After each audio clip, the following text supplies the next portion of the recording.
Let's get started on our afternoon session. We spent the morning learning about the opportunities and the challenges inherent in doing things in space. One thing I hope that you all took away, this is a lesson that I learned in the course of my career, is that there's what you'd like to do and there's what you can do in space, and the distance between those two things can be significant. And so one thing I hope will come out of all that we do in the next couple of days is that when you think about the kinds of characterizations we'd like to make, the kinds of measurements that are ideal, you think about them in the mission context, because forcing your ideas through that very fine filter is a great way to crystallize them and decide what's really important. And so the other thing I think that really matters to think about is how much we do know and how much we don't know about the places that we're trying to explore and how that also impacts things. And that's really what this afternoon's session is dedicated towards, thinking about the processes that are at work on ocean worlds that could impact the abiotic background for life detection. So before we jump into the session, we're very fortunate to have been joined by David Grinspoon, who, as many of you know, is NASA's senior scientist for astrobiology strategy. I wanted to invite David up just to say a few words. Thank you. Good afternoon.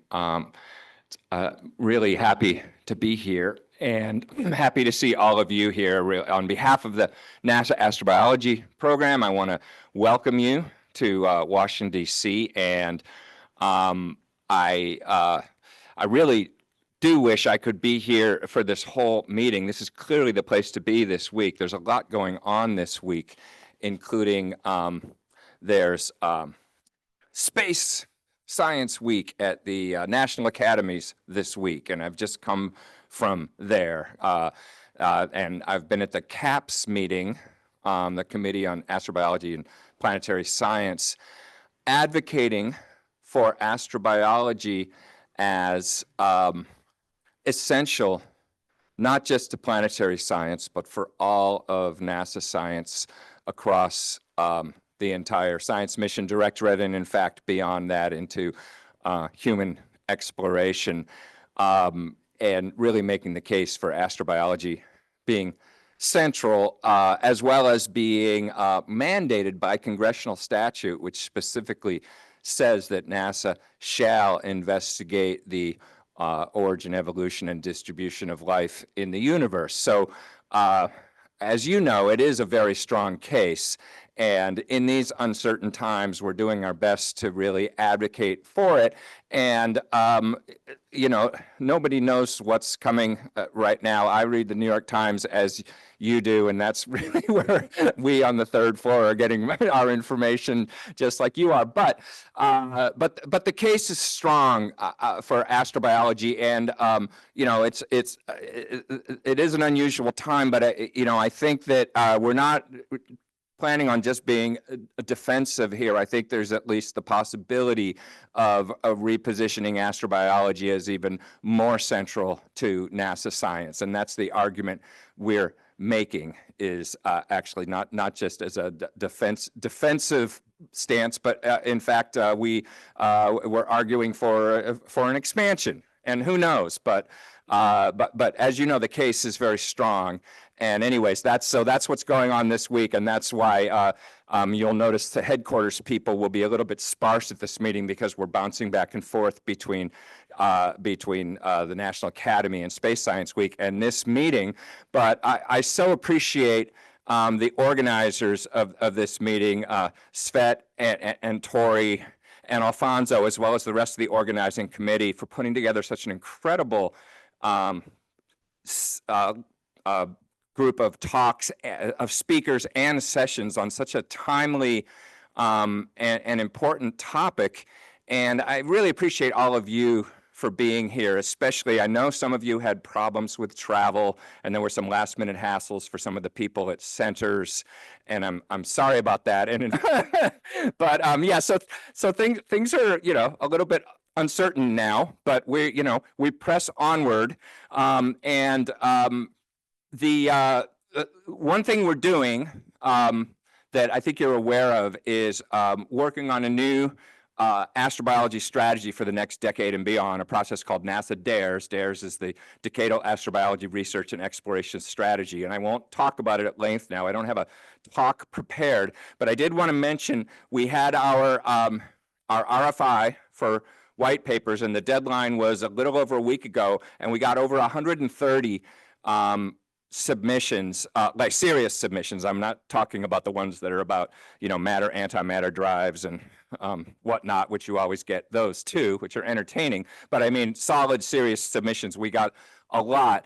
And so we're moving on to the next phase, which is we're advertising for a task force which you can apply to be part of, and we finally got that posted just yesterday. So if you're interested in being more involved in this process of kind of helping collate those white papers and form the agenda for what will be the first community workshop, which will be in late May, where we will continue to get community input and start to put together this strategy. Check out that. You should all, through your normal channels, through the RCNs and so forth, have that announcement now of what that just being posted yesterday. And, one of the themes we're really looking at is ideas for future science to support future astrobiology missions. And the prospect of life-finding missions sort of really being, again, something that NASA does seems very strong in the next decade and decades. And in that context, I think the work you all are doing here this week is incredibly important to increase our sophistication of what really is a valid life-finding mission and valid life-finding experiment. This understanding as you're exploring the abiotic backgrounds and the possible false positives and the really understanding how we can identify a biologic signature increases the sophistication, increases the credibility of the arguments we make and we will be making for life-finding missions. So I just want to really express my appreciation for what you all are doing and say that I think it's very, very timely for the phase of astrobiology research and exploration that we are, hopefully entering into in the next decade. And that's really all I wanted to say. I don't want to take any more time. I want to allow you to move on with the exciting program this afternoon. But again, on behalf of NASA's astrobiology program, thank you all for being here.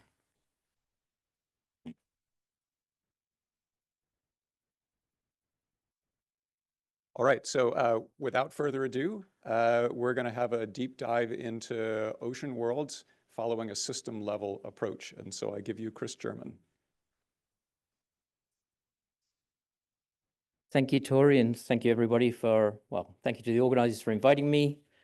Thank you to the rest of the people you're going to hear from this afternoon for playing along nicely, and thank you all for being here.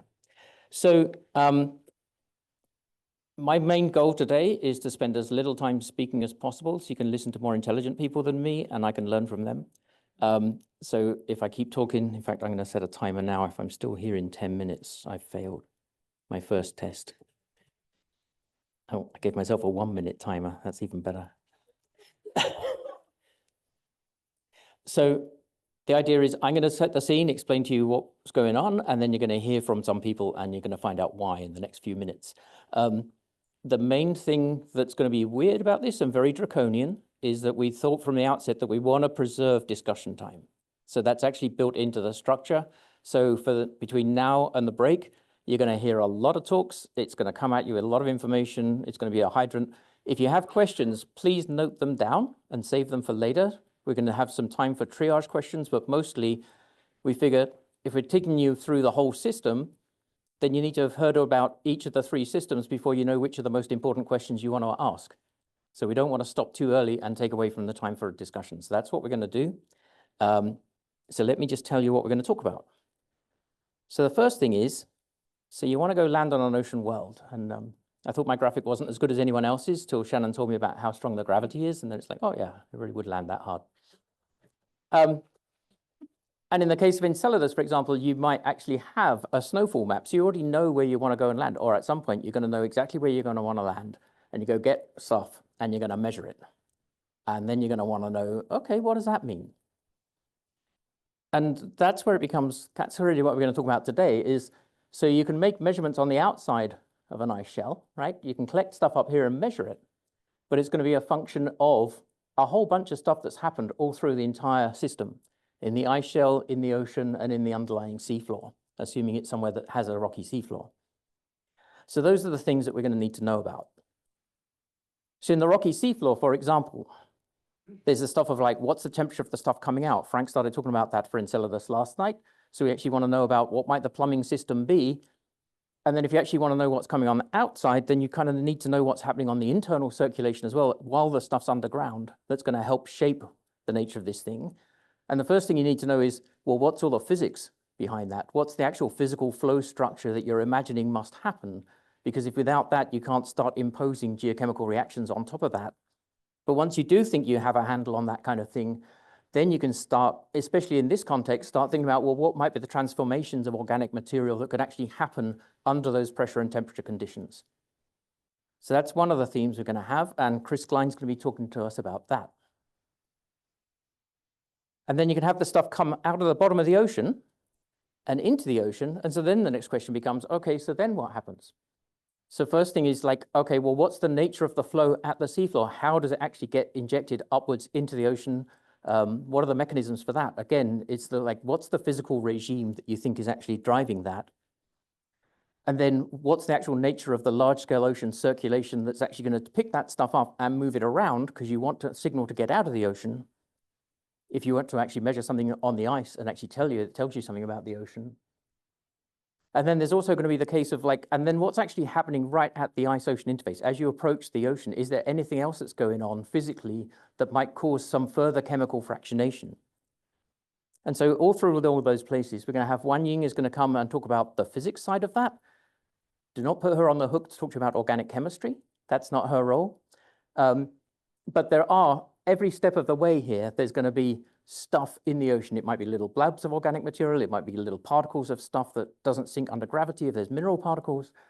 It could just be two different dissolved things. It could be immiscible fluids. But there's going to be some kinds of interactions happening all along this flow path. So that's all those different places are places where the original signal that meant something is going to be transformed into something else, and you've got to try and dig back through that.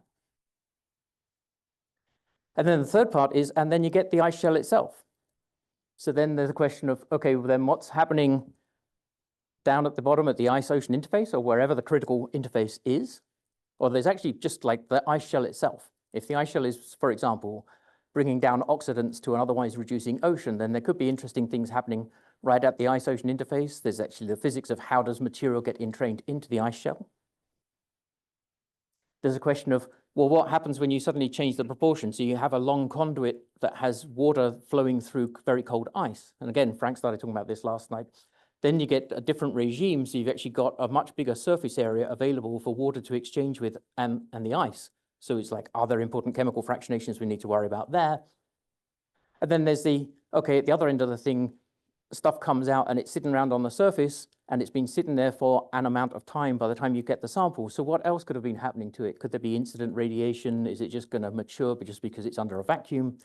And again, in particular, this is something that Frank did highlight particularly well last night, is then there's the critical thing of what's actually happening right at that interface. What's happening immediately before the generation of the vapor, and then what's happening with the vapor, and what are the chemical fractionation processes that might impact on your organic stuff there. So a bunch of ice shell.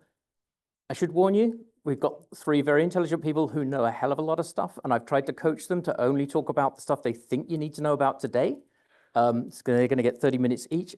Jacob is the most recent of those, so they're going to give you a subsample of everything that you could talk about in any one of those domains, but I just wanted to make sure we start the day with you being aware there's a huge array of stuff that one can think about, and we can apply things we know about the cryosphere and oceans and geosphere on Earth to actually use as a framework to actually say, okay, it's not going to be the same on another planet, but physics should be the same on another planet, chemistry should be the same on another planet.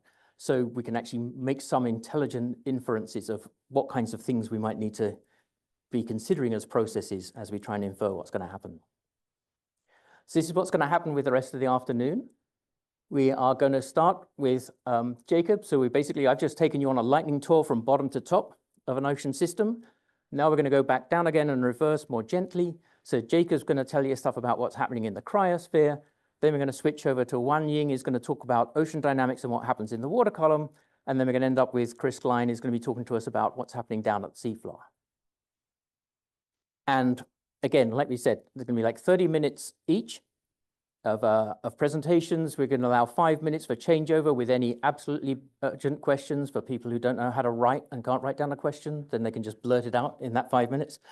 And then after that, we're going to go away, take a break. We're going to come back for an hour of discussion. The first part of that is going to be an amount of time, nominally 15 minutes, for you guys to start asking the questions you want to ask. If you haven't asked the right questions after a certain amount of time, I'm going to intervene and tell you what questions we should have been asking, and I'm going to prompt some of that discussion. And then if you don't like those questions, we'll go back to your questions as soon as you're ready. So that's the afternoon. Without further ado, let's call on Jacob to come up and get things started.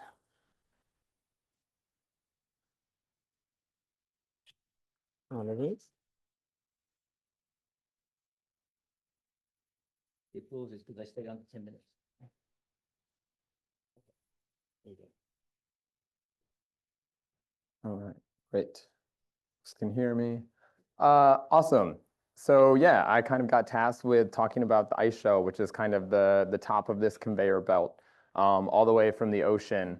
So I think one of the big questions we're here to think about, at least in my mind, is thinking about, what's going on in the ocean compositionally, habitability-wise, things like that, and how do we figure that out? And I think Frank yesterday did a really good job of kind of thinking about the ideal case where, if we have a thin ice shell with some kind of a direct conduit to the ocean that is, exuding a plume that you can fly through, that's still a complex, tricky situation, but is probably the best bet. But in a lot of cases, you might have a thicker, more complex ice shell where you can't necessarily have those direct connections to the ocean. And in that case, you have a lot of processes. And we see that there's endogenic interior material on the surfaces of these icy ocean worlds. And we want to figure out, how they're transported through the system, what happens, how they evolve, how they get entrained at the ocean, and ultimately what happens to them when they get to the surface. So kind of as a background, I know Morgan and Frank and everybody else has done a really good job of introducing this, but thinking about the places that we're talking about. So the outer solar system, you have all of these thick ice shells on these moons and asteroids and dwarf planets and things like that. And that's kind of the regions that we're thinking about. So kind of the ice shell picture that we think about. We kind of have these archetype ocean worlds like Enceladus and Europa. They kind of have these one thick ice shells that are floating on top of an ocean. I always like to think about it from kind of the Earth perspective. What do we know? We have thick ice on Earth and things like ice sheets in Greenland and Antarctica, but I kind of want to move away from that just because those are actually very, very fresh ice. They form from snow and deposition and compaction. I actually think about sea ice a lot more when I think about interactions with the ocean. How are we getting material entrained? What are the physics that it's going on once it happens? This middle picture is the surface of Europa, so you can see kind of similar breakup and fracture patterns and things like that. And then if we get to these more exotic ocean worlds, like Ganymede, Callisto, Titan, these big, big, thick ocean worlds that we think might have thick enough hydrospheres and cryospheres that you might actually be able to get high pressure ice shells kind of at depth. If you put water under enough pressure, you can actually form ice that's denser than water, so you could kind of have this sandwiched ocean situation. And so kind of starting from the kind of first ideas of ice shells, the original models kind of did just treat these systems as pure ice. And they were pretty passive layers that kind of like grow and shrink depending on how much heat you have in your system, whether it's internal or tidal. But they're relatively pure. They don't react too much with the ocean. You're basically losing heat via conduction. Or maybe convection if your ice shell gets thick enough that can actually flow. But then when we go and we actually look at the surfaces of these icy bodies, there's so much heterogeneity and a bunch of geology and a bunch of stuff going on. So this top picture is Europa. This picture is about 300 kilometers across, and there's so many different features. There's structures, there's compositional heterogeneity. Similar things are happening on Enceladus. And then when you get to these like extreme systems, this is an image of Pluto right at the boundary of Sputnik Planitia, the heart, where you have these like pure ice mountains, and then you have this kind of like flatter convective cells of nitrogen ice. So there's a lot of things going on in these systems. And it's really hard to reconcile with just a pure ice system. And obviously we see that there's not just pure ice in these systems. And so kind of the new contemporary idea of what we have going on here is something that we can also pull from kind of like the Earth idea, is we think we probably have more of this kind of like thicker ice shell with a lot of geophysical and geological processes going on. And this analogous to kind of what's going on in a magmatic system on Earth. So the same way that we kind of have this brittle lithosphere that's overriding this ductile mantle, and we have all of these magmatic intrusions and fluids moving around that are generating all of this geology on the surface. This is nice that these images do my work for me, and that somebody basically has already created this and shown that, you know, this is kind of the same idea, this picture that we have now of these icy world systems, where you have this kind of brittle cold shell at the top, maybe this ductile convective mantle underneath, and then you have all of these different fluids and melts in the system that could drive and are related to these geological processes. But in this case, your melt is water instead of magma on the Earth. And in the same way that we think about how do we drive these geophysical and geological processes on Earth, you really kind of need impurities in the system, in the same way that if you just had a crust and a mantle on Earth that was like just quartz, not much would happen, because it would all be the same density and all melt at the same temperature and things like that. The same idea is kind of what we could potentially have to drive these kind of like heterogeneous processes on icy worlds. But in that case, instead of having kind of a complex petrology that we think about on Earth with minerals and rocks and stuff like that, your impurities are likely going to be things that you can source from the ocean, whether that's organics or salts that you're going to kind of like entrain, and kind of in a similar idea to kind of like variations in properties in the mantle and the lithosphere on Earth. One of the nice things about salts is they depress the freezing point of ice. So once you entrain those in the ice, you can have ices that melt at different points and have different densities and things like that. So the idea is that once you put these impurities into the system, you can actually drive a lot of this potential heterogeneity that we see on the surface. And so kind of a quick outline for the talk, because I'm going to introduce some of those geophysical and geological processes that we see in a little bit more detail. I'm going to talk about the material entrainment processes. How do we get stuff stuck in the ice? Then I'm going to talk about concentration processes, which is kind of a unique feature that I think is pretty relevant for this workshop in particular. Quickly go over surface processes, and then kind of roll that all back into what we're thinking about from the abiotic background perspective. So I'm going to kind of pick on Europa here just because there's kind of a wide spectrum of examples of things that we can see, but these are kind of like general processes that we can think about on these icy ocean world systems, where we have long lineaments and fractures. There's tons of different shapes. There's different compositional densities. We have places that it looks like the ice shell is completely broken through. There's a lot going on. So one of the things that's kind of tricky about this is that we don't really have any measurements below the surface of the ice shell. We have spectra, we have images of the surface, and then we also have magnetometer data that can tell us a little bit about the composition, the thickness of the ocean, but really don't have any data yet for what's going on in the subsurface of these systems. And because of that, there's a lot of ideas for how these different features can be created through different melt processes, through shear heating, through water intrusion and things like that. But we're really waiting for things like these ice-penetrating radars that are going to be flying on Europa Clipper and JUICE to kind of go in and be able to actually get a good image, hopefully, of kind of what's going on and driving these geophysical processes. This is just some more of them, the domes, spreading centers. So we think we have things like fractures and faults, things that are related to spreading centers on Earth, subduction zones. So a lot of kind of like mirrored images to what we see in those magmatic systems. And I think the big takeaway here is there's a lot of different stuff going on, but we still don't really have a really, really good idea of kind of what's driving those dynamics. So there's like a big space for a lot of different diverse processes that can be happening in the interiors of these ice shells that could potentially drive kind of these surface expressions and these different geological features. Kind of another large-scale thing that we think might be happening on these worlds is this convective overturn. So basically, if you get an ice shell thick enough, you can have a big enough density gradient between kind of like the cold upper surface and the warm lower boundary that you can actually have like viscous full-scale convection. So this would be a really good process of kind of like mixing things into the ocean, into the interior. So thinking about ways that we can actually transport material and processes in these environments. And you can see if you just run simulations like that, you end up with this kind of like cold, brittle shell. So you still have to break through and somehow get that material up as well. But the convection does a really good job of kind of entraining and mixing that stuff up. So these are just some of those kind of like geophysical processes that are going to be governing this kind of like whole ice shell system. This can also happen in those high pressure ice layers. So like I mentioned before, you might have these larger worlds that could have these high pressure layers.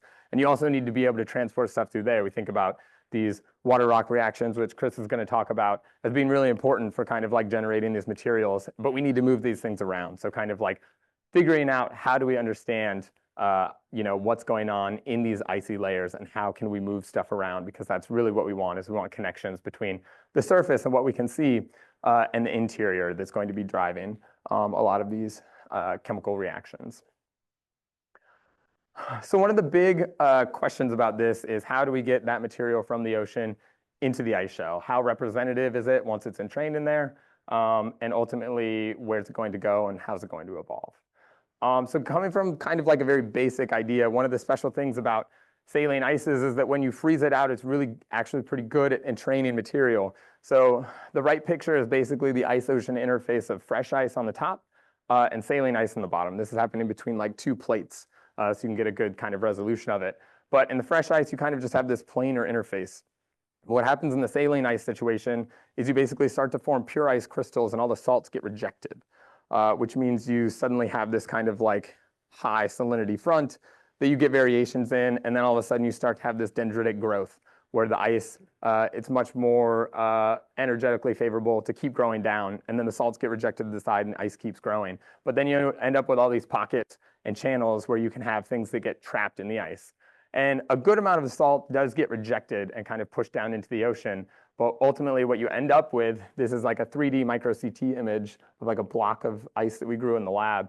You end up with all of these like pockets of air and channels and stuff like that, where that material is actually getting stuck and entrained into the ice. So that's kind of the operational process for how stuff gets trapped into ices. And these are some just like actual visible images of sea ice and how that happens. So the top is basically diatoms that have been entrapped in like one of these pore spaces within the ice.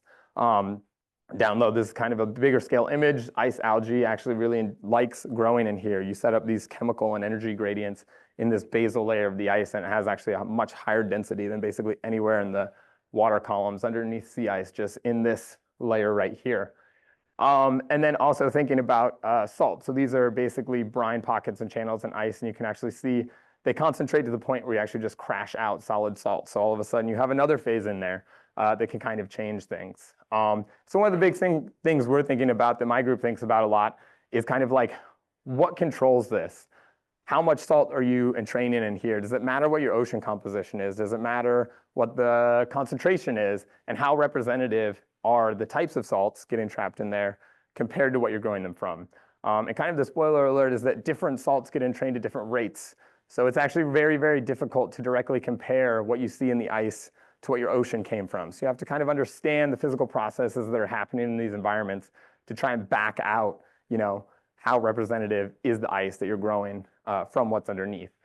And these are even more difficult when you talk about biology, because biology can move around. It can excrete things to modify its environment. It can move through the ice. It's constantly consuming things and excreting things and dying and growing. So the sea ice community has kind of a basic understanding of the physics that control this, but they're not necessarily thinking about how to back out those underlying ocean properties from the ice, because you can just go take the sample of the ocean underneath. So I think kind of like pushing the forefront for this is really important, to kind of understand what we can glean from the ice, relating it to kind of the underlying ocean and what's down there. So not only is thinking about, how much biology is trapped in the ice, that's something we obviously care about. But this is also going to directly impact things like material properties of the ice that are going to feed back into those geophysical processes that I talked about.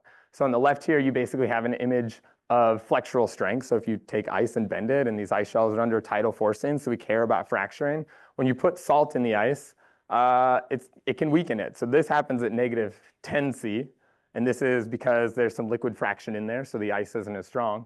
If you go to lower temperatures and mix in more salt, you can actually increase the flow strength of the ice. So that's the image on the right. So you have all of these kind of like other mechanical properties and chemical properties, melting points that are affected by what's in the ice. So kind of constraining how we can entrain things into the ice is going to be kind of really important for any kind of forward modeling and inverse modeling that we're thinking about doing to understand kind of what's going on in these ice shells and how representative are they of the ocean and how are they going to evolve geophysically. Another thing that I think a lot about, and I think is kind of an important process for this workshop in particular, is concentration processes. So there's been suggested to have kind of like large scale water pockets in the ice, and that might be related to kind of like some of these breakthrough features. And then we also have all that brine that's kind of trapped in between these ice grains and things like that. But what happens when you put water in this ice shell is it's just going to start to want to freeze. It's got cold ice around it. And it's just going to want to grow inward, and it's going to reject a lot of those salts kind of like into that residual space and kind of concentrate that brine that you started with, whether it's at a large scale or a small scale. And you can actually see this in the lab. We basically just took a block of ice and then filled a pocket in it full of salt water, and then progressively froze it out from all directions. And you get this like very obvious visual gradation, basically of the different amounts of salt that you're freezing into that ice, and you end with this just kind of like slurry of eutectic salt and ice mixture at the end. So why is that important? So when we start to concentrate these brines and ices in the system, it can do good things for biology, but it can also do bad things for biology. So one of the really interesting things is if you have this concentrating process, it's going to concentrate things like salts, but it's likely only also going to concentrate things like organics, biosignatures, things that we're interested in. So thinking about how could this help us for detection limits and things like that. Let's go to places where it's more concentrated. It also can generate those chemical and energy gradients. So as you're kind of pushing all these nutrients and chemicals and things together, you're kind of, concentrating those systems. Biology could take advantage of it. On the other hand, at the same time, when you're concentrating these salts, you're going to start kind of making some extreme water properties in these environments. So once you start bumping up salinities, depending on what salts you have, it can really affect things like pH and water activity and ionic strength, stuff that's really important for kind of understanding habitability, can life persist, what's going to happen to these kind of organics in these systems.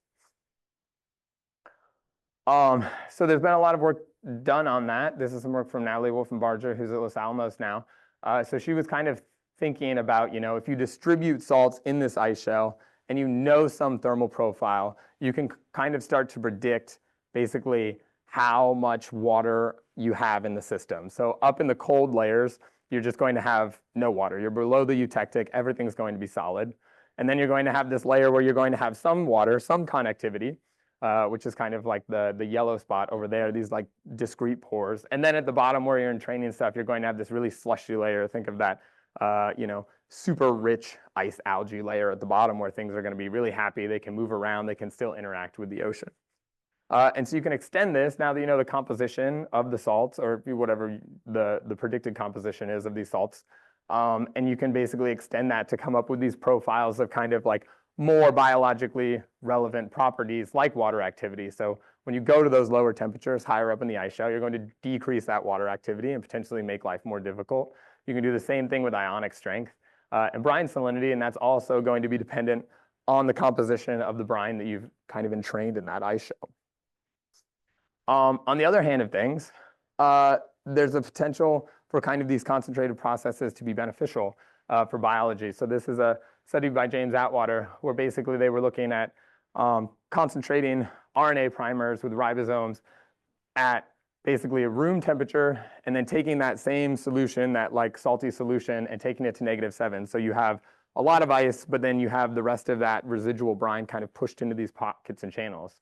And over time, basically those biotic components are going to degrade And maybe unsurprisingly, if you put it in ice, it's going to prolong it. That makes sense. We put biology in low temperature to preserve it. But another thing that they found is that not only can you kind of prolong those like polymerization reactions, by doing so, in the ice case, you can essentially produce longer chains. You can add on more nucleotides to those RNA primers if you're in that icy system. So like one of the things that we think about from that prebiotic chemistry is this compartmentalization. Can you put things in a little spot so they can like have concentrated reaction products and kind of be protected from diffusion, degradation, and stuff like that. And so these pockets and channels in the ice can actually provide some kind of source for that.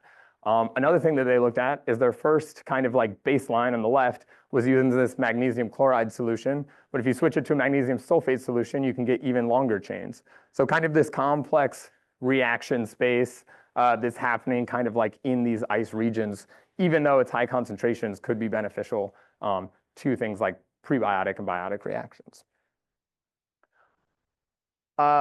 Lastly, we kind of already talked about this, but ultimately this stuff is going to get kind of extruded onto the surface, whether that's through something like plumes. This is some work by Mark Fox-Powell, where basically they made these aerosols, flash froze them, and then they sublimate all the ice away. So actually what you're seeing in this picture is just that residual kind of like salt structure in the veins and things like that. And they really looked at like how freezing these in different conditions can really change kind of the structure and the composition of the grains. You have slow freezing up at the top and then flash freezing down at the bottom. You have like very, very different structures of the salts within these grains that you're getting.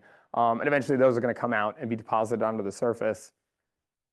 There's also these kind of like more geophysical extrusive processes. So we think of kind of like that volcanism analogy where potentially you have kind of flooding of some fluid and you end up with these super flat surfaces here. You can also have things like pressurization. So if you have a chamber, this is on Ceres, if you have like a melt impact chamber that's refreezing, eventually it's going to overpressurize and you could basically have extrusion of these kind of like very evolved salty products on the surface.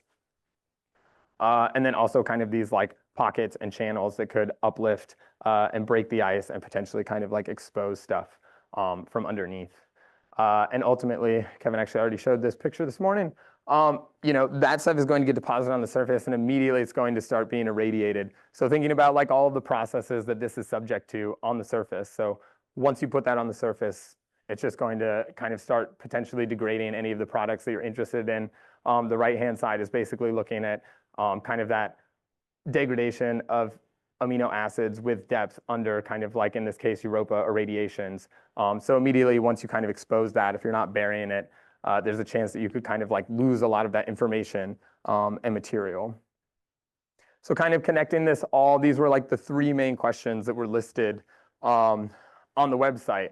So the first one, thinking about kind of like how could at least the ice shell processes affect that kind of like history. And I think the big thing that I think about is kind of this long transport. The ice shell isn't just static, it's dynamic. And so once it entrains things, it has a chance to not only not entrain direct material evidence of the ocean, it could be a subset or different, and kind of like preferentially entrain or exclude different material. And once that material is in there, it's going to continue to evolve as it kind of moves through the system. So I think there's a chance you know, that those signals aren't going to be necessarily direct representations. We need to understand those ice shell processes that it goes through to kind of back out that information, and that can be challenging for getting that answer that we want for what's going on underneath. Some things that could like help or hurt in those abiotic things. Ice is very good at like separating things out. It has preferential entrainment and exclusion of different ions. So I haven't thought about this too much, but I know people were talking about like enantiomers, chiral things like that. There's things like ice chromatography that they use to actually separate out different enantiomers. So I think there's also a potential to kind of dig in and better understand how these processes, both large scale and small scale in these icy systems, could kind of drive kind of potential, you know, biosignatures that we could get fooled by and tricked by. So we need to understand how ice kind of interacts with these organic systems, because I think there's a very big potential to kind of like drive non-homogeneity homogeneous kind of like mixtures in these systems just by natural ice processes. And then very similar at the bottom, can we figure out what processes in ices generate kind of an abiotic background that we can definitely distinguish? So this is just kind of, my thoughts thinking about coming into this conference, and I'll just leave my final questions that Chris asked us to put kind of like, what do I think are the big questions from the ice shell layer of the system model is really what's the nature and distribution of the non-ice material? So what do we have entrained in the shell from the ocean? What's in there? And then kind of like, how are these evolving? How are those processes changing these systems throughout that kind of like overturns time scale while it's an ice shell? So ready for the next one.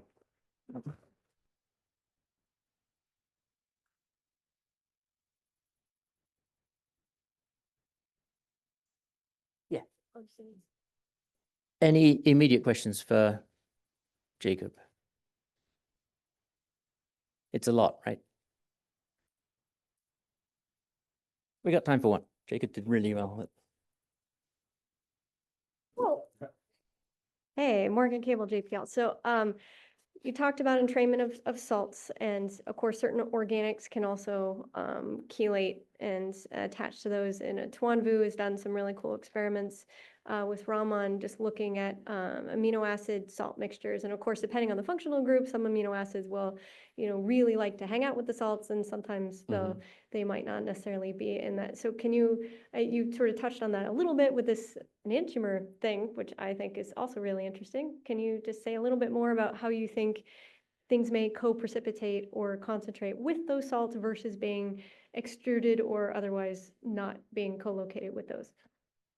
Yeah, definitely. I'm definitely also just getting into that kind of like next layer. So a lot of the work that I've done has been thinking about like how the salts fractionate and distribute in there. But I think just like you mentioned, you have this kind of like tendency for different organic components to kind of latch on or interact with those materials. So, if you have a high concentration of a specific ion that can interact with or not even an ion, and an ion potentially too, but they can kind of preferentially interact with one of those organic molecules, then you're going to basically have an abundance of that entrained into your ice or kind of like kept in your brine. So that could be really problematic if you're thinking about, looking at these different levels of handedness or molecules or a distinct kind of amino acid, like you mentioned. So I think, yeah, like I said, I'm catching up on this, but I think like there's a big space, and I think that actually like industry is really good for looking at this. So like they use ice templation for a lot of like purification methods in industry. So I think like a lot of the literature that I'm looking at now is kind of thinking about that. Like people have looked into this to purify even like soluble metals and things like that into like nano, structures and stuff like that. So there's kind of like a big part of just like industry research that's looking into that like preferential entrainment. If I could plant one thing in your brain. No, you can't. You have to wait. You asked two a review paper summarizing that would be amazing and would save a lot of us a lot of that same literature dive time. And I just invented a new rule. If you've asked a question during this session, you don't get another one. So Morgan, you're out. No, that wasn't a rule till now. It's okay. There's a whole hour later. Okay, so Jacob has just explained to you all the things that your organic tracer might have to be able to see through intact and to faithfully record something at the point that it was delivered to the bottom of the ice shell as it made its way through the ice shell. But then how does the stuff get to the bottom of the ice shell? So Wan Ying is now going to tell you about all of the complexity that goes into that layer.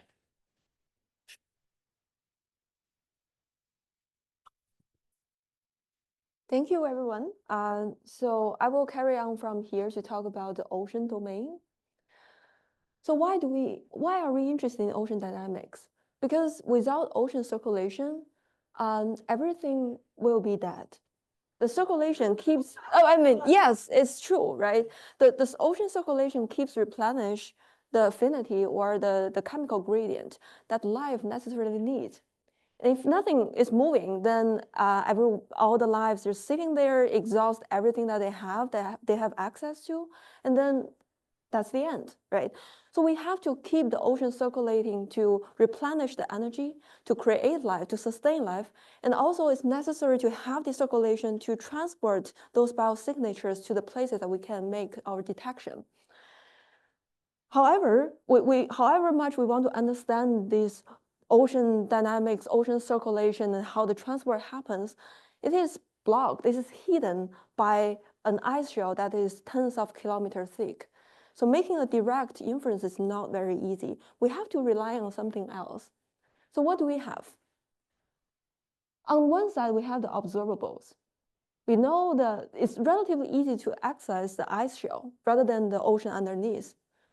We can easily measure the ice thickness variation using either magnetoinduction signal from the ocean, or using the libration amplitude. There are ways to infer the mean ice thickness. There are ways to also to measure the ice thickness variation. If you have the gravity measurement, if you have the surface topography measurement, we can even try to keep track of how the ice shell move, liberating, or in the long term, how it drifts over time. And finally, chemical composition. If there's a plume, like on Enceladus, voila, we have some samples, free samples sending from the deep ocean. And if they are from deep ocean, of course, and by understanding what chemicals is there, perhaps it can provide some information about the transport timescale, right? Hopefully we will only see those materials that can survive the whole transport process, and all the other things will be dead, right? That can provide some constraint on the ocean transport timescale. And finally, the seismic signals. If you have these landers getting onto the surface to collect this information, then we potentially can understand the stratification information about the ocean. And all these direct observations are extremely useful in terms of inferring the ocean's conditions. So for example, the mean ice thickness is a manifestation of how much heat is generated in the system. If the system is about to reach some kind of equilibrium state, then the heat production inside the system must balance out the heat conduction through the ice sheet. And that heat loss rate can potentially be estimated if you know whether ice shell is conductive, convective, and we have the proper model to do that, right? And secondly, the ice thickness variation tells us some useful information about ocean heat transport. Because remember, we have both liquid and solid water in the system. And wherever the heat is transported to, melting will happen. And that will be manifested by the ice thickness profile. And finally, and thirdly, the ice shell motion. It tells us a large extent of this the ice motion, of course, comes from the gravitational coupling between the different layers. But also, if the ocean is moving, if the ocean is continuously circulating in a given direction, it will certainly exert a momentum torque onto the ice sheet. And this torque will in turn tells us what is going on in the ocean dynamics. And fourth, if we know the chemical composition, we have constraints on the transport timescale. And finally, the seismic signal may contain useful information about the ocean stratification. So what could be going on in the ocean? I want to give you a graphic kind of overview about the big picture. Okay, so now let's imagine this is the ocean. The white part is ice, and the blue part is quite light here. So the light blue part is water. And now the first thing that happens in the system is we have heat production in the system. Right? The heat production can either happen in the silicate core, it can happen in the ocean, or in the ice sheet, right? So if the heat production, some of the heat production occurs in the core, then the first thing it will do is will drive some global scale convection. And these convections usually is characterized by this hectic helicic motions over the polar regions because this is a fast rotating system, just like what we see on Jupiter and Saturn, right? Their host planets are all fast rotating systems.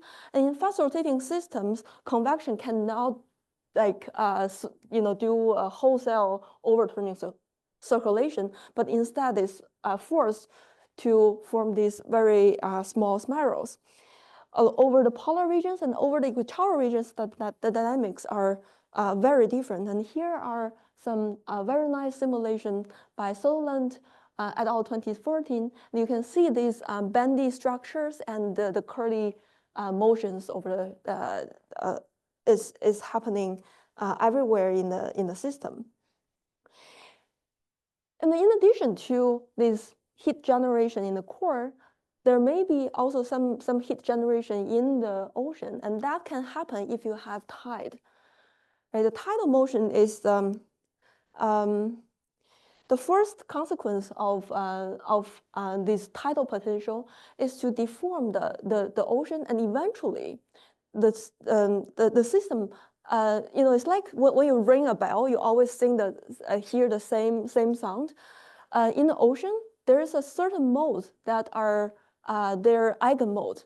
They're likely to be excited. So when they are excited, they tend to form these very thin shear zones.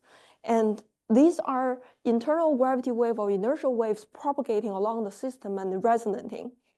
And on top of that, because of sometimes the ice shell is wobbling back and forth, it can also trigger some inertial waves near the equatorial regions because that's where the amplitude is largest. And here are some examples from the numerical studies. On the left is some numerical simulation by Mark Roviro Navarro in 2019, where he shows that these bendy wave signatures is present in his simulation under tidal forcing. Nothing is pretty like surreal, right? The pattern that how ocean respond to the tidal forcing, but it does happen. And on the right is some lab experiment and numerical experiment, both showing that inertial waves can be excited near the equatorial regions because of the libration. And then finally, there can be some heat production in the ice shell. And heat production in the ice shell is not uniform, tends to be polar amplified due to this nature of eccentric tides. And this naturally leads to would naturally lead to a polar thinning ice shell geometry. I'm not saying that the polar thinning ice geometry we see in Scylla is absolutely caused by this reason, but there's a nature, like according to the nature of eccentric tide, there's a tendency to do that. So when you have these, most of the tidal dissipation happening in the ice, you tend to have this polar thinning ice geometry. And these will have two consequences. So first of all, in order to sustain this polar thinning geometry, you will need to freeze near the equatorial regions and melt over the polar regions. Right? That's natural because that's how the thickness variation developed from the first place. And this freezing near the equatorial regions will expel salt, as Jack just said. And this expelled salt will make the equatorial regions saltier than the polar regions. And the second effect of this topography is simply Clausius-Clapeyron relationship. Following the freezing point is a function of pressure. So under thick ice, you tend to have colder water than under thin ice, and that will lead to a temperature gradient under the ice sheet. With this both salinity and temperature gradient, we would imagine that probably in most of the scenario, in most of the cases, the cold and salty water near the equatorial regions will be denser. And this dense water will tend to sink and occupy the bottom ocean. This is in reality, it doesn't happen like as a wholesale circulation, but instead by many small scale eddies. But we can equivalently represent that transport as if that there's a wholesale circulation going on. So you can envision that this is, but the realistic dynamics happens at very small scales. And when this circulation happens, you can imagine that the cold water from the equatorial regions will be mixed with the warm water over the polar regions. And that will lead to equatorward heat transport. And on top of that, the cold water, as the cold salty water sink and occupy the entire bottom ocean, a stratification, a stratified layer form over the polar regions. Because the buoyant water will stay at the top, they don't want to go down, right? But the dense water, they want to sink. And by doing so, the dense water gets to lower altitude. This is how the ocean extracts potential energy from gravity potential energy from the system, is to lower the center of mass of the ocean. This is how this dynamics survive. So by having these, we naturally form this stratification. And now the system becomes really interesting. As you can see, there are all these three types of dynamics going on. How do they talk to each other?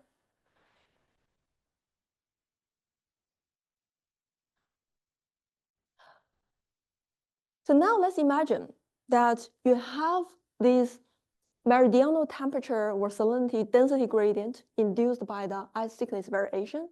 And on top of that, you have some bottom heat flux, right? So the bottom heat flux would like to trigger this convection shooting all the way from the seafloor to the surface of to the water ice interface.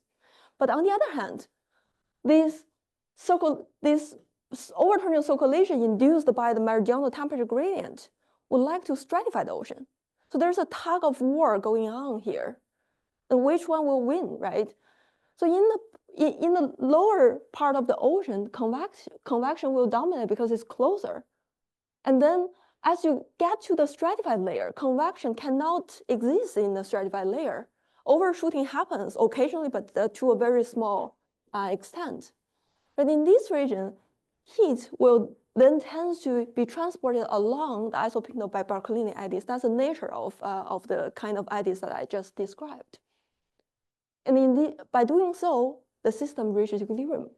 The heat is transported by convection to a certain extent, and then keep going upward, following the isopycnal towards equatorial regions.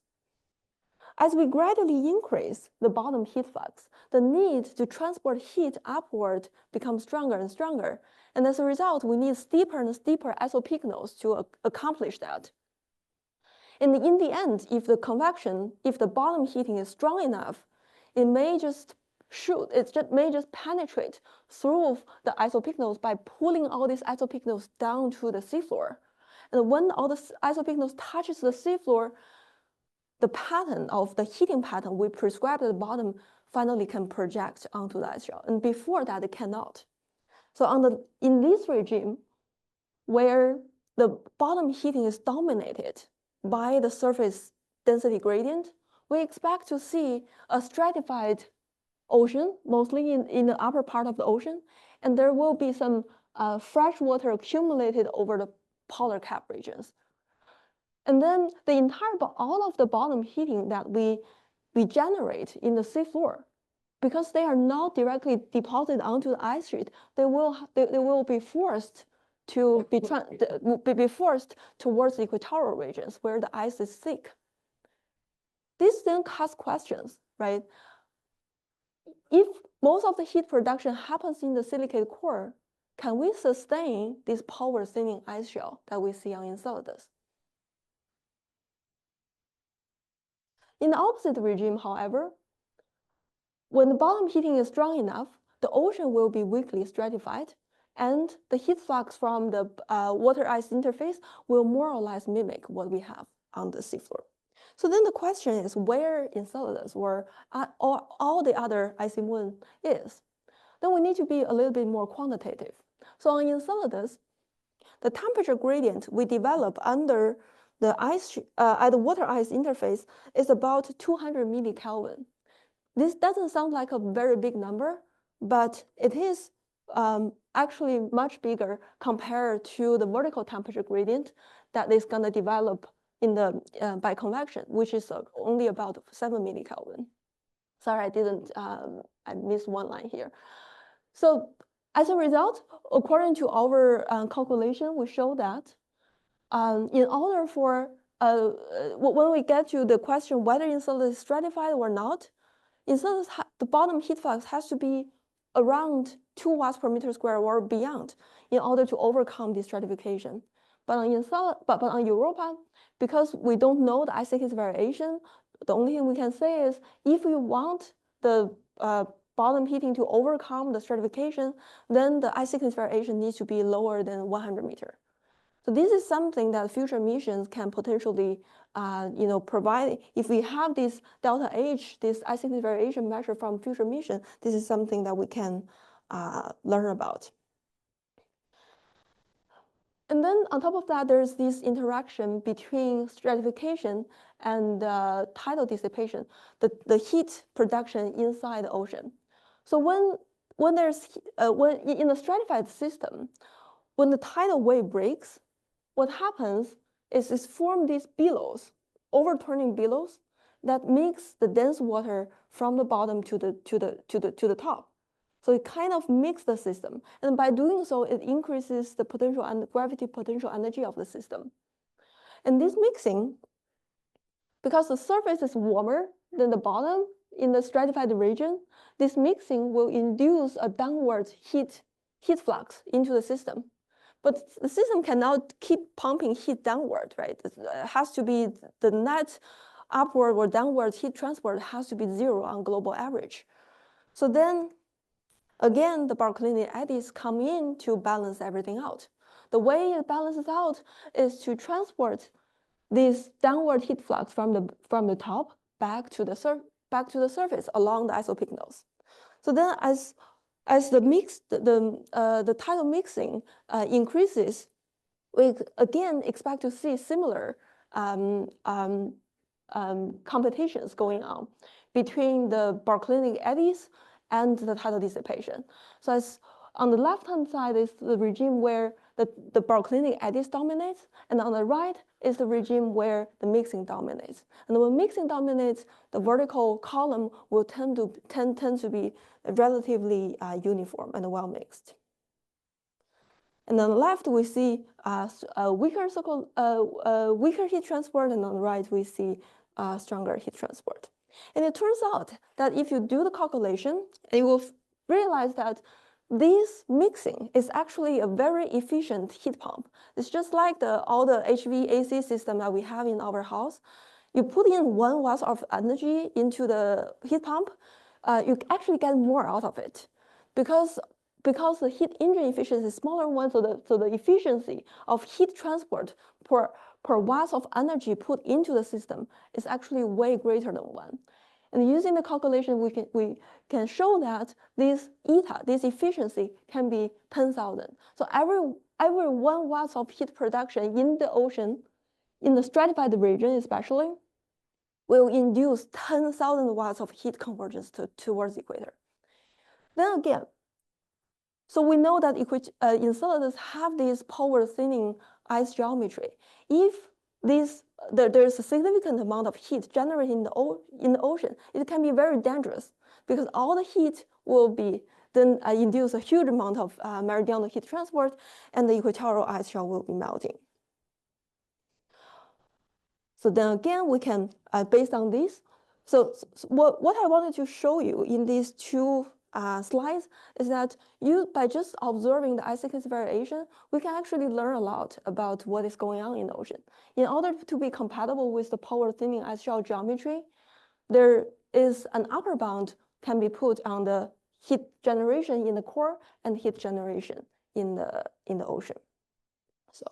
So to put everything together, likely what is going on Enceladus in particular is we have this very strong ice thickness variation, and then convection cannot penetrate the stratified region, so it had to stop somewhere in the middle. And then there's this large-scale circulation driven by the surface meridional density gradient, and on top of that, the stratification will and in the meanwhile, there will be a strong in order for the system to be in balance, the meridional transport cannot be arbitrarily strong, which then put constraints on the heat production in the ocean and the silicate core.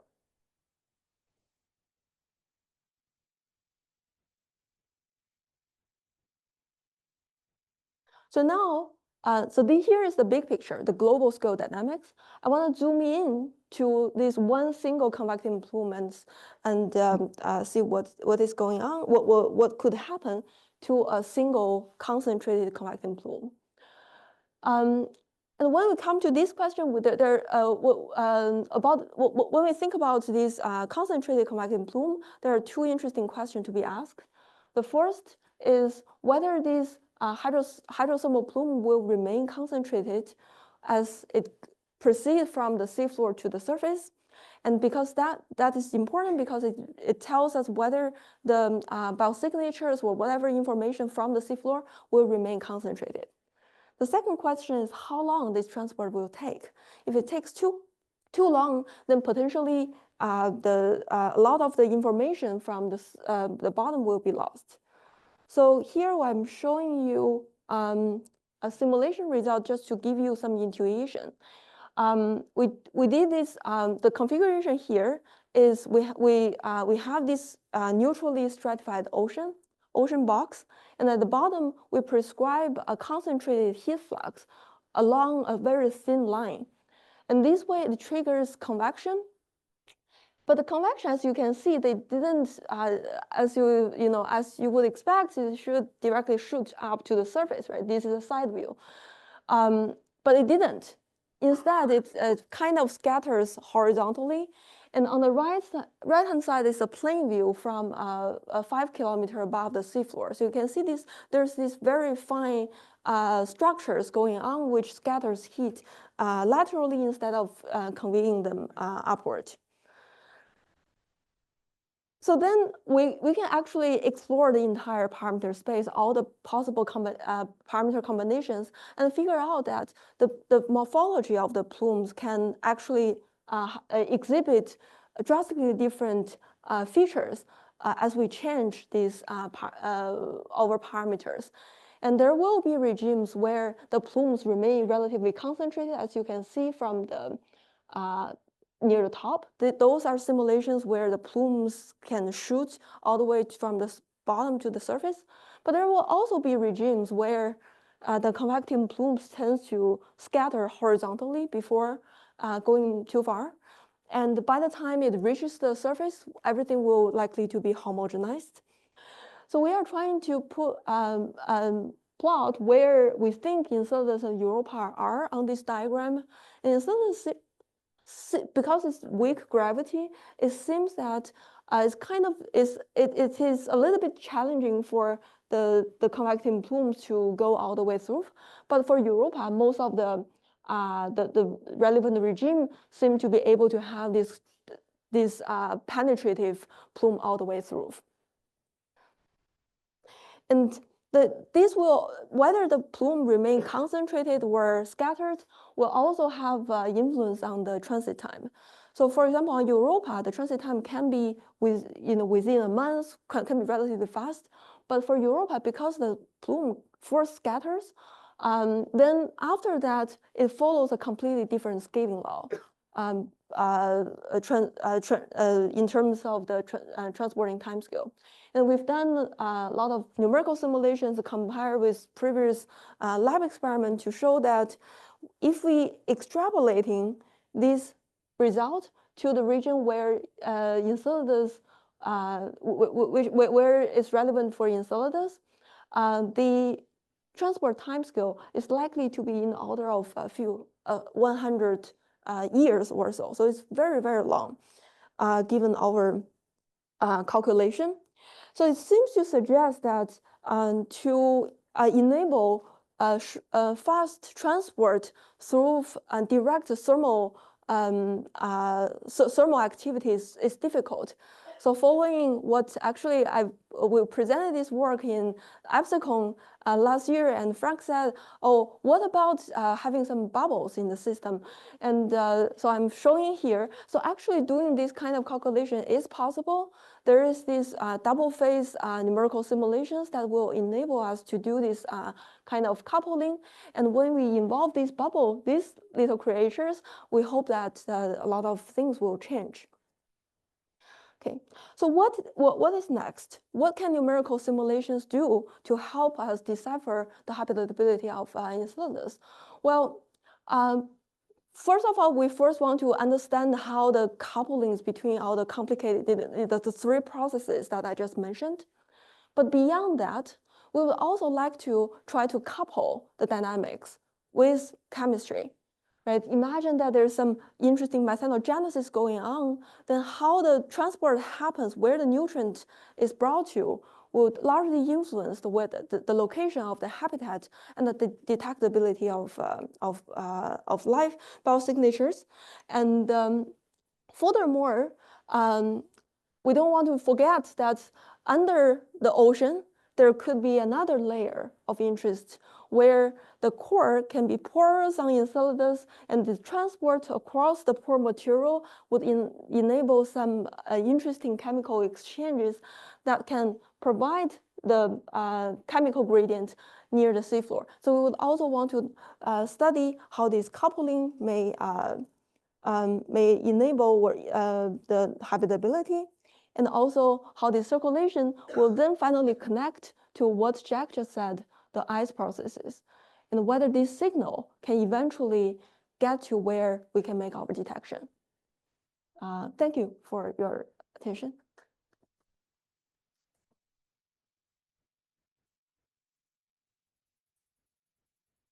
Hey, thank you, Wan Ying. Again, any immediate triage question that can't wait till after the break? We got one? Yep, we got a taker.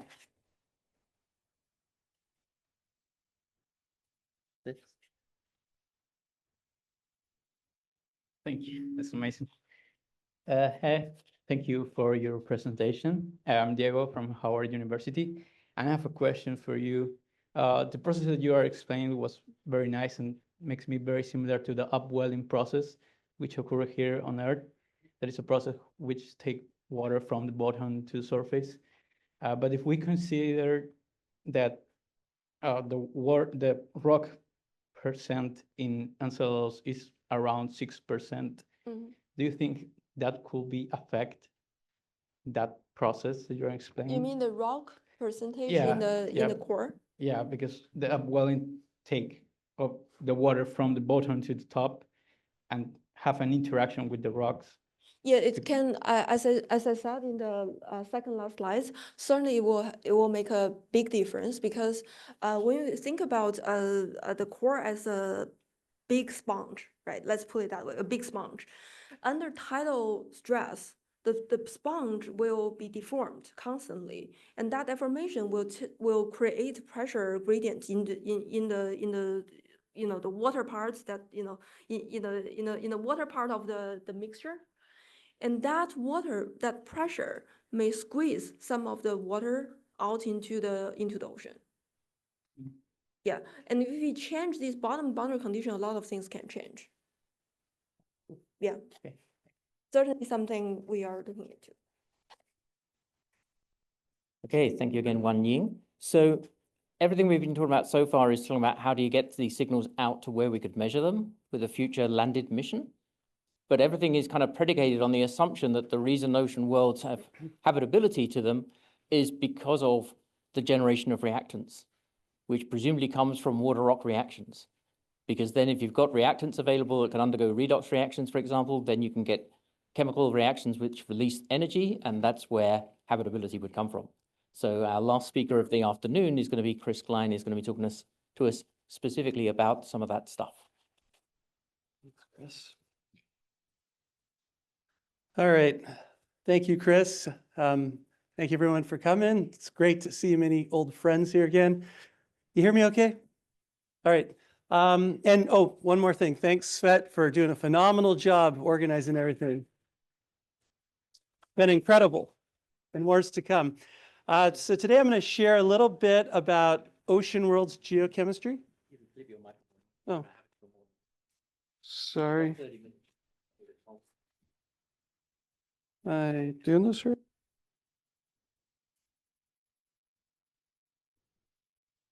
There we go. All right. As I was saying, I'm going to We're going to dive into ocean world's geochemistry for the next half an hour. This is a subject that has addicted me for over a decade, and I hope that it can grab your attention for the next half an hour. I have a lot of slides, so at some point I'll probably be kicked off the stage, but I'll try to entertain you until then. So today's goal is really just to give you all an introduction about how geochemists and planetary scientists think about geochemical processes on ocean worlds and give you some highlights of some of the important processes that we've learned about from spacecraft data and interpretations through modeling.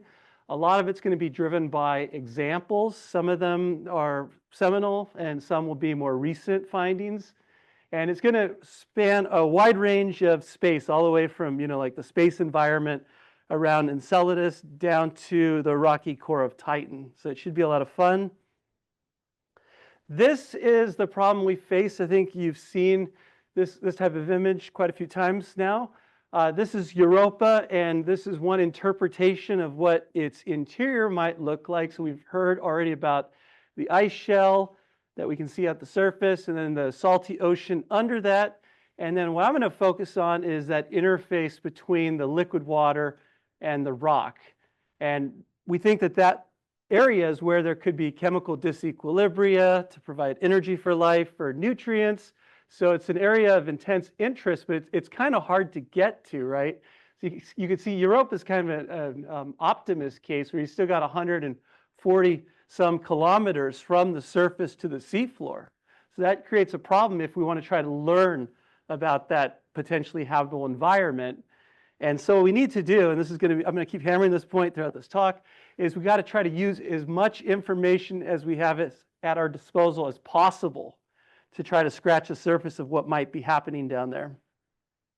So I'm going to kind of start all the way at the beginning of Europa's journey into being, and we're going to learn more about how geochemistry works here too.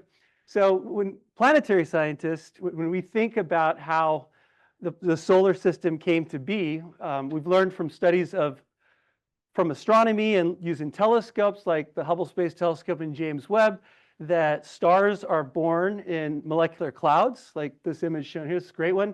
And then certain regions in molecular clouds collapse to form newborn stars, and these stars are surrounded by disk of dust and gas. So these are kind of like flat regions that orbit a star. This is an image from the ALMA telescope in Chile. So this is actually like a newborn solar system that's forming, and you can see those dark circles. It kind of looks like ripples, right? Those are actually gaps, we call them, which is where we think that newborn planets are accreting, and they've cleared a gap in the disk by collecting material in those radial annuli. And eventually, as the system dynamically evolves, we end up with planets. And in our case, we've ended up with the solar system. And through the sequence of processes, we can relate the planetary bodies we see to the formation conditions and ultimately the star. So we were all born from star stuff, and us as well as our sun have inherited the stuff that came from the molecular cloud. What's great about that is it can help us to try to form expectations of what kinds of materials might be lurking at Europa's seafloor. And so I'm going to introduce you to one of these concepts. This is the solar abundances. This is really important in planetary science. So imagine if you're an exo astronomer, you're an alien astronomer on the planet K218b from 70 light years away. You can't see the Earth, but you've detected the sun. You can actually learn a lot about the planets and their moons just by looking at the solar composition, because we formed out of the same type of stuff.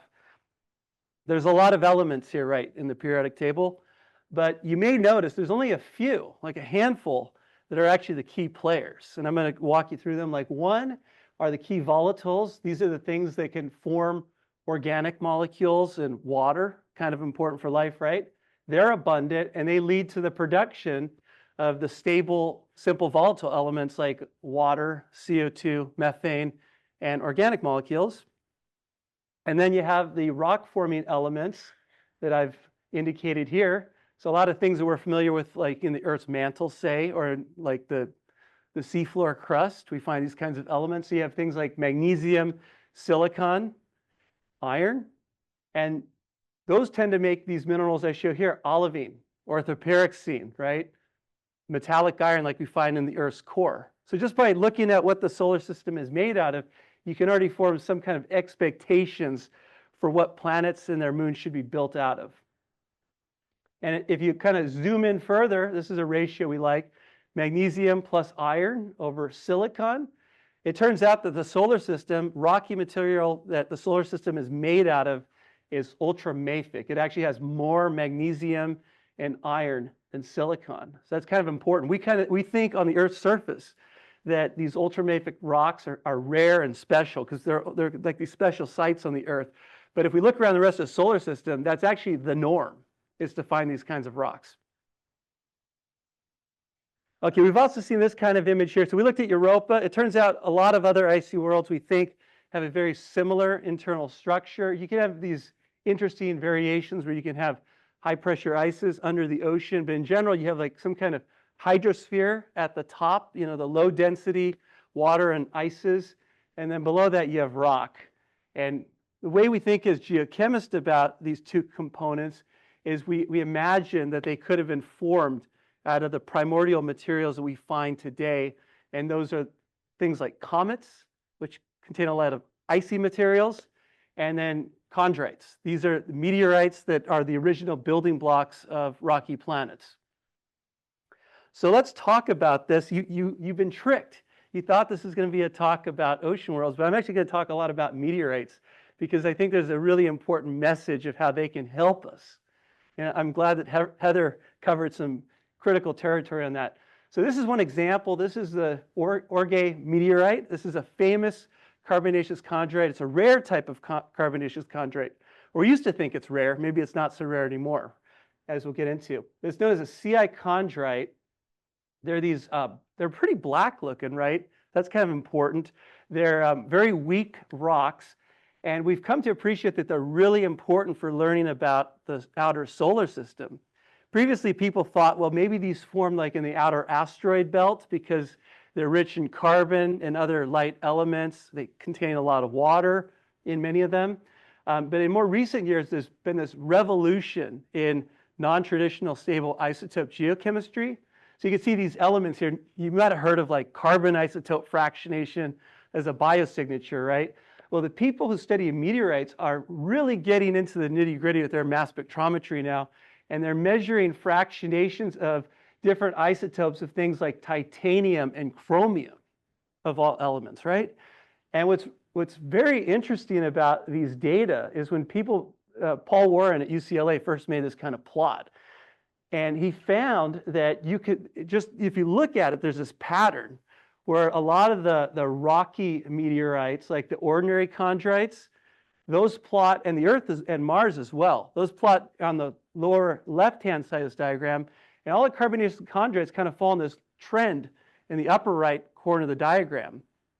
And in more recent years, it's been realized that the most plausible explanation for this is that you had isotopic heterogeneity in the early solar system, and we think that Jupiter caused incomplete mixing. When it was forming, remember that ALMA image showing the gap in the disk? Well, Jupiter could have been filling one of those gaps in our early disk, and it prevented, or I should say inhibited to a large degree, the mixing of stuff between the inner and the outer solar system. So there's this critical connection now where we think that the carbonaceous chondrites actually formed beyond the orbit of Jupiter. And that helps us tremendously because they can now be considered as potential analogs of the building blocks for worlds like Europa, Enceladus, Titan, and so forth. As I mentioned, they're carbonaceous chondrites, right? Not just chondrites, carbonaceous. They're abundant in carbon. So when we think about these mixtures, it's actually rock plus organic plus ice, not just rock plus ice. And I'll hammer that point quite a few times as we move forward. We think that the rocky constituents of these icy worlds might be represented by the carbonaceous chondrites. There are two flavors of carbonaceous chondrites. Some are relatively unaltered, and they contain what are called primary minerals. These are kind of like the dry minerals, so the olivines, pyroxenes, metallic iron. And then they also contain secondary minerals in many cases. And these are minerals that have been altered to produce things like carbonates and clay minerals. And I just said this. So primary, you can think of it, it looks kind of like a volcanic rock, but it was formed from gas solid processes in the early solar system. And then secondary is the wet stuff, basically. So I like to think of the wet stuff as mud. It's just it's a bunch of clay minerals, serpentine, sulfates, carbonates, the standard alteration minerals where you have volatiles reacting with rocks at relatively low temperatures. Key observational discriminator is the density. So some of these worlds were able to measure their gravitational fields, and we can try to derive the density of rock in their interiors. And when you do that, you can learn about geochemical processes if you can constrain the density to be more similar to dry rock, which is around 3.5 grams per cubic centimeter, or altered rock, which is closer to 2.5 grams per cubic centimeter. All right, returning to this point here about organic material being a very important constituent in the building blocks. This is different from water rock processes on the Earth. Most of our rock is actually just normal rocks, right? From the mantle all the way up to the crust. We find organic material in some systems, but it's kind of rare. It's certainly not at tens of a % level of abundance, like in comets, for example. You might hear of this stuff. It's very complex organic matter, so I'm glad Frank went before me. He showed the structure. It has all this wonderful chemical complexity with all sorts of functional groups and oxidation states of carbon. It's very difficult to characterize because it's so complex. A lot of people just give up and say you can call it tar because it's black stuff. That's similar. It actually has quite a few similar physical and chemical properties to coal, but it's completely abiotic. We actually think that this stuff, there's a controversy of where exactly it formed, but we think it formed in deep space, in a cold environment, either in that pre-solar molecular cloud that I showed way back when, or in the far reaches of the outer solar system where you had radiation processing of different icy building blocks. And I think a key question that we'll need to grapple with in this community as we're thinking about the abiotic background is how does this stuff evolve inside of these icy worlds that are subject to all sorts of heating and mass transport processes? Because if we don't understand that process, it's going to be very, very difficult to try to figure out what can be considered a biosignature or not. Because this organic carbon, we've completed the transition from organic chemistry not being the sole provenance of life.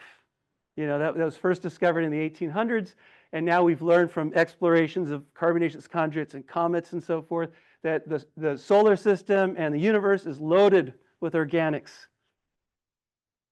I'm not going to go through this too much. Frank did a wonderful job, only to emphasize that we find organics in many of these icy ocean worlds that we're interested in, like Enceladus. This shows a mass spectrum from one of the instruments that detected particles that came from the plume. And Frank already mentioned we see these aromatic moieties, like shown at 77. That's a spot-on match to benzene. And then other features that indicate some kind of repetitive patterns in how these molecules are built out of unsaturated. So this is, carbon that doesn't have its full deck of hydrogen atoms somehow bonded together. And the question, we'd like to think that this stuff, we'd like to hope it's dead microbes, but what if it's actually just this primordial oil that's been cooked up and squeezed and processed inside of Enceladus? And well, how would we know the difference is the question. We've also looked, this is work that came out of my group like over 5 years ago now. This is from my former postdoc, Kelly Miller. Titan, Morgan mentioned, has this wonderful organic chemistry in its atmosphere. We actually think that there could be this wonderful organic chemistry also in its interior, where you have this carbonaceous gunk from early days that has been cooked in the deep rocky core of Titan. And we think the evidence for this is shown through isotopic measurements of its atmosphere.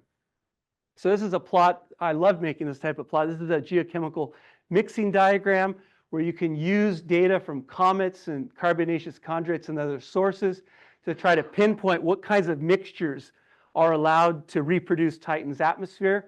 So Titan's atmosphere is this star right there, and it plots like right in between organics and ammonia in nitrogen isotope and argon-36 space. It looks like it's like a 50-50 mixture.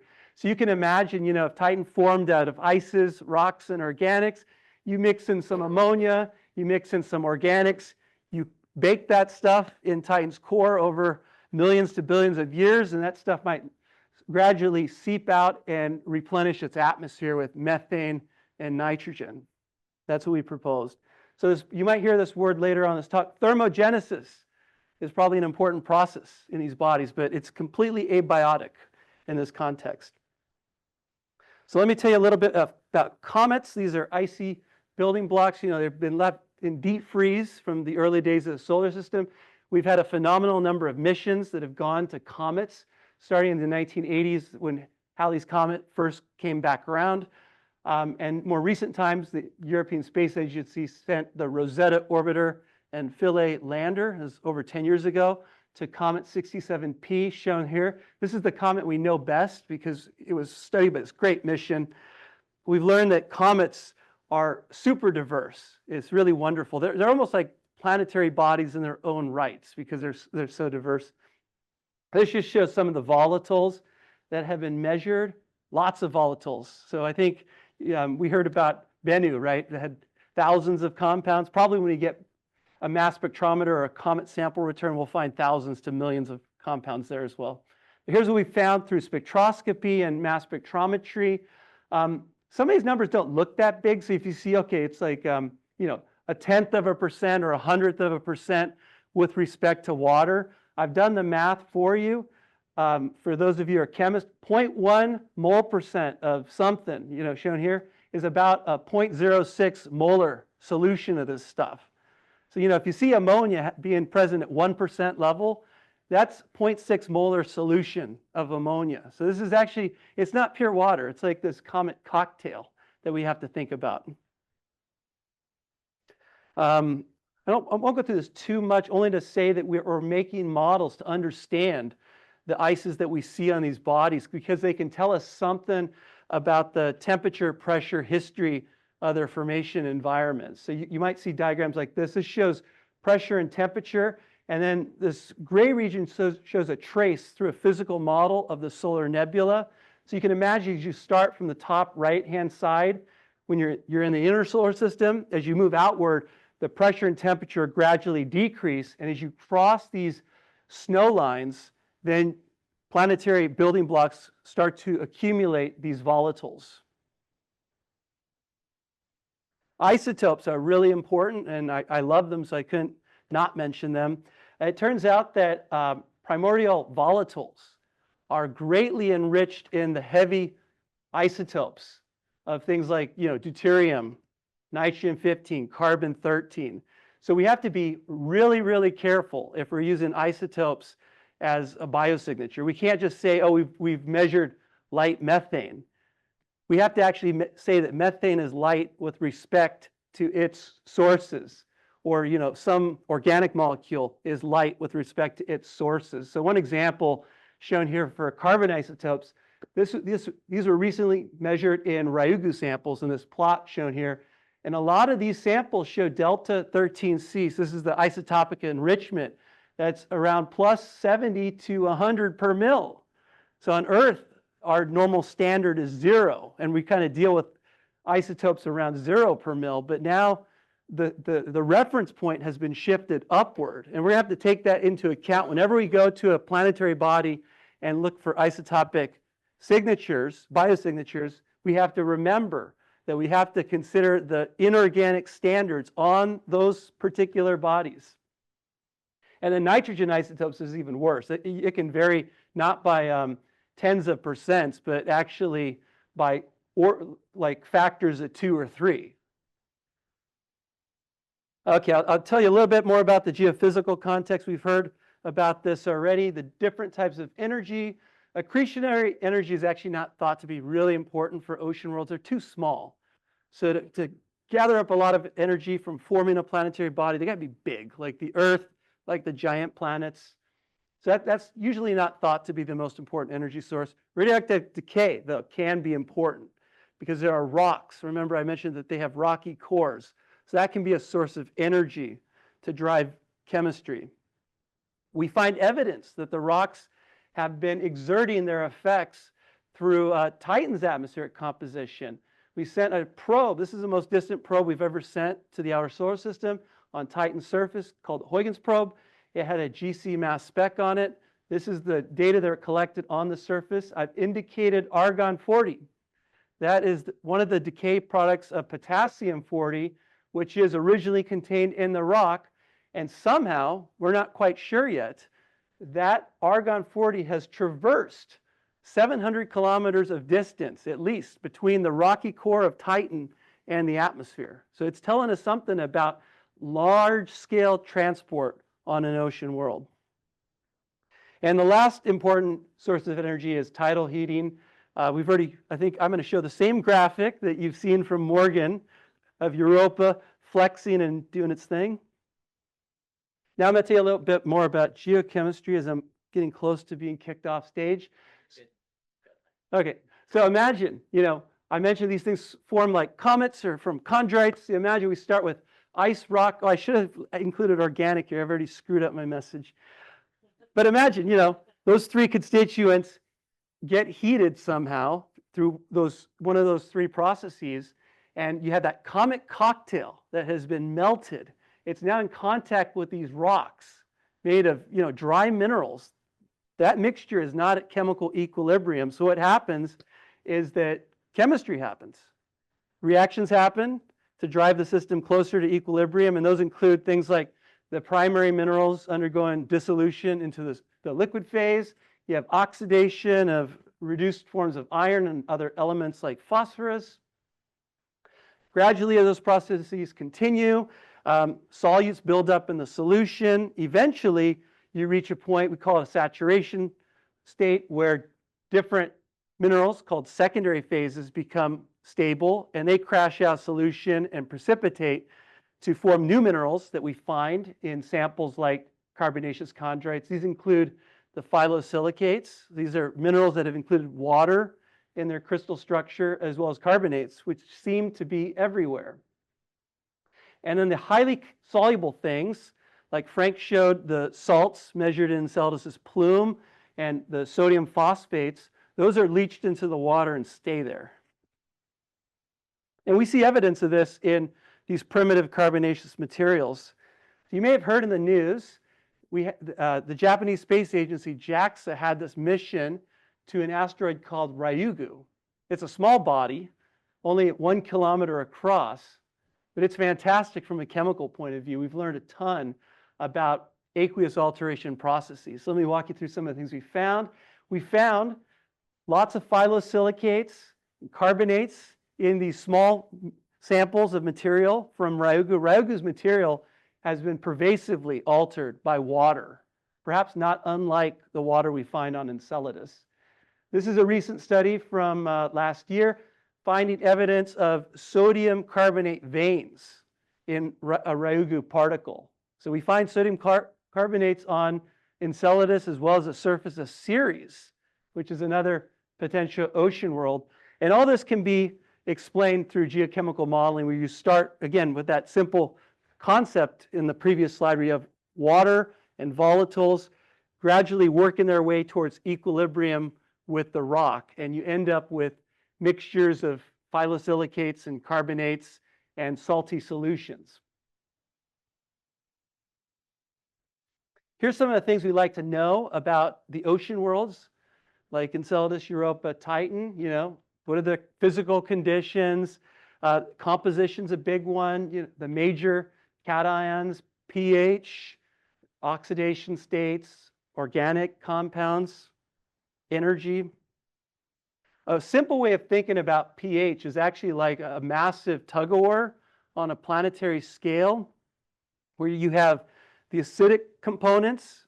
So these are things like CO2, sulfuric acid, or SO2, HCl, And then rocks. Rocks are actually big bases. You may not realize it, but they're composed of components that are basic in their chemistry, like calcium oxides, magnesium oxides, and so forth.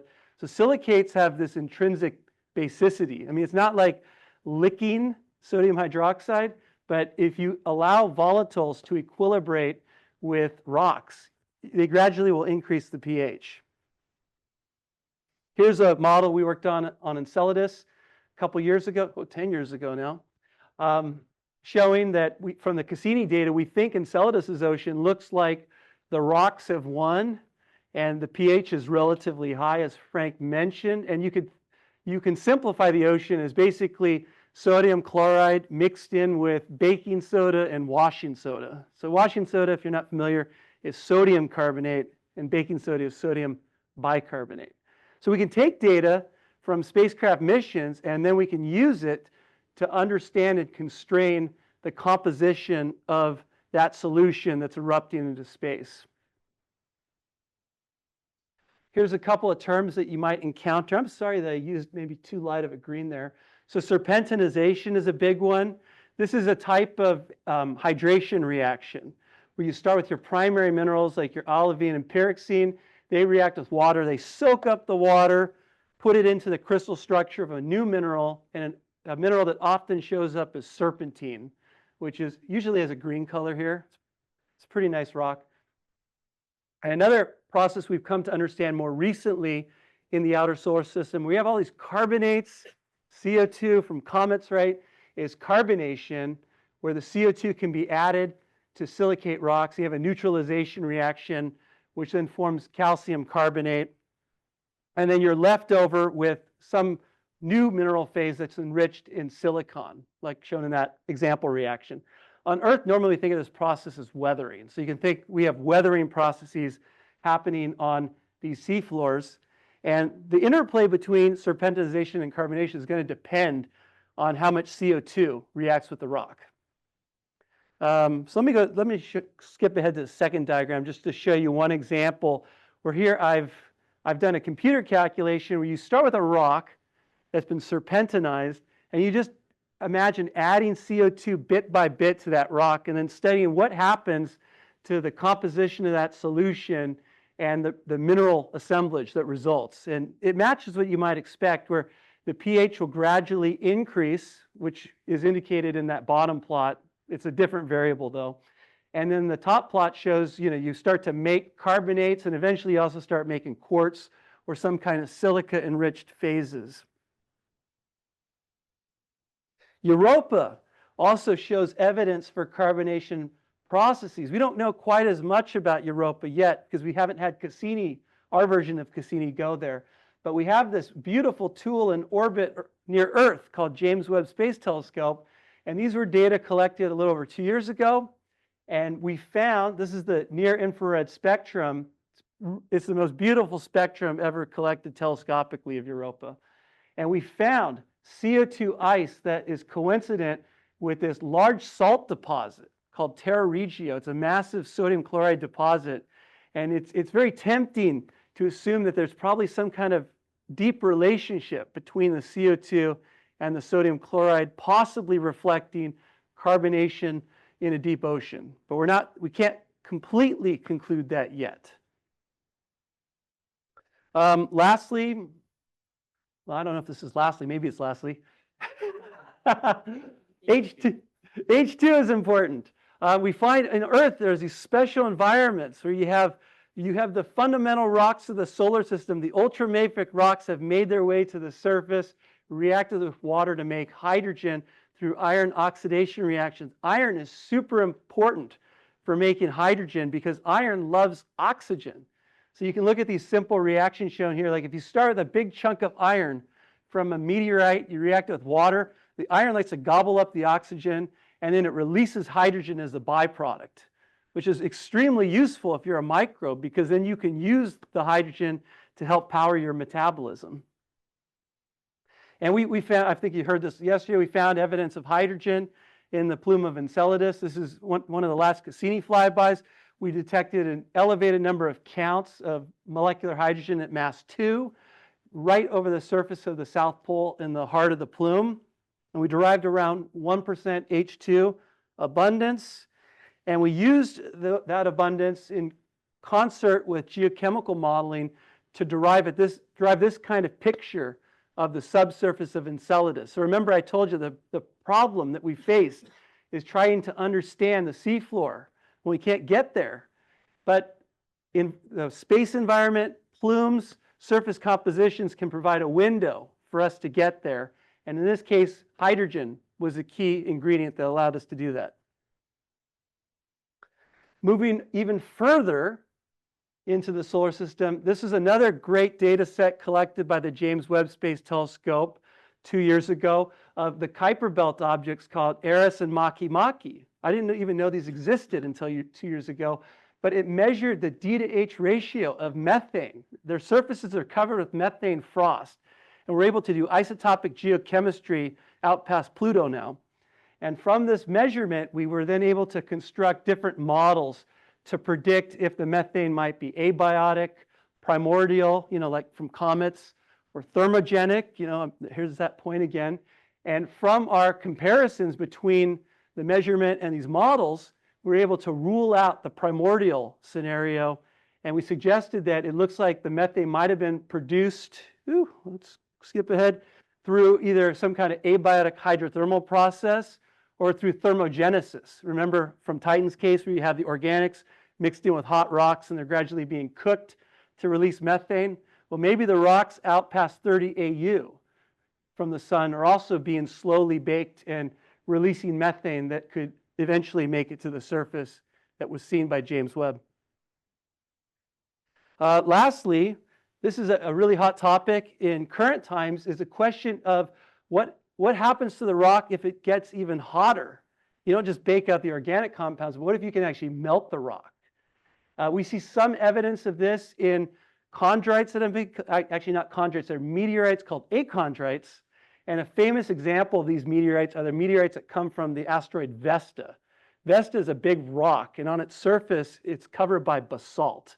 Kind of like what we find on Earth's surface, at least at the seafloor, on the surface of Mars, on the surface of Venus, we see basalts. So a lot of us are starting to question, could we find basalts or basalt-related processes on icy ocean worlds? And there's only a limited number of candidates that could host basalt, in my opinion, because it's kind of hard to make basalt. You need to cook a rock really hot. I'm going to talk a little bit about Europa, though. And the key question, I know Chris is inching his way up here, if you were to strip away Europa's ice, what would it look like? That's a topic that's entertaining a lot of discussion right now. Can Europa's core be considered Io alla mode, right? Where it's this very volcanically active rock that's hydrothermally active and all sorts of fantastic things are happening. Or if you stripped away all the ice and the water, would Europa's seafloor look like the moon? Not much has happened there for 4 billion years. That is an essential question if we're going to start tackling habitability and eventually the search for life on Europa. And with that, I'll quickly go to the end.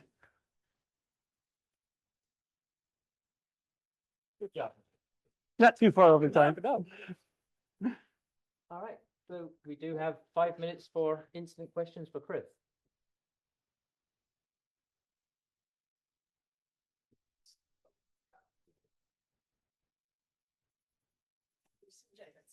Well, I should mention, maybe Chris was collecting my questions and I failed to send my question.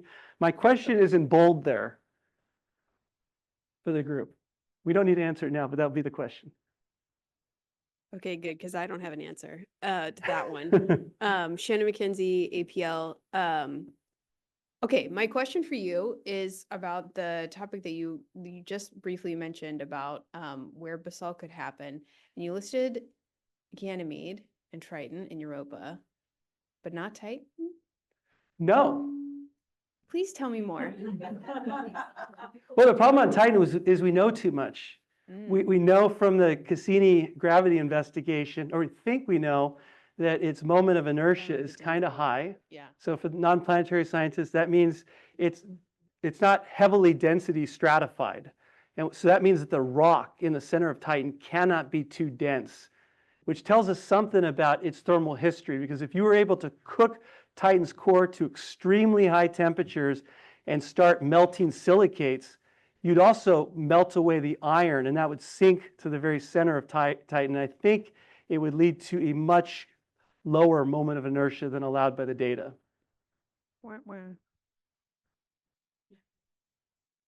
All right, well, I did warn you that they were going to tell you a lot. So I think I'm going to give you 5 minutes break. And we'll take a break now, and then we'll come back at 3:30 with some more detailed discussion. But in the meantime, thank you, all three of you, for amazing.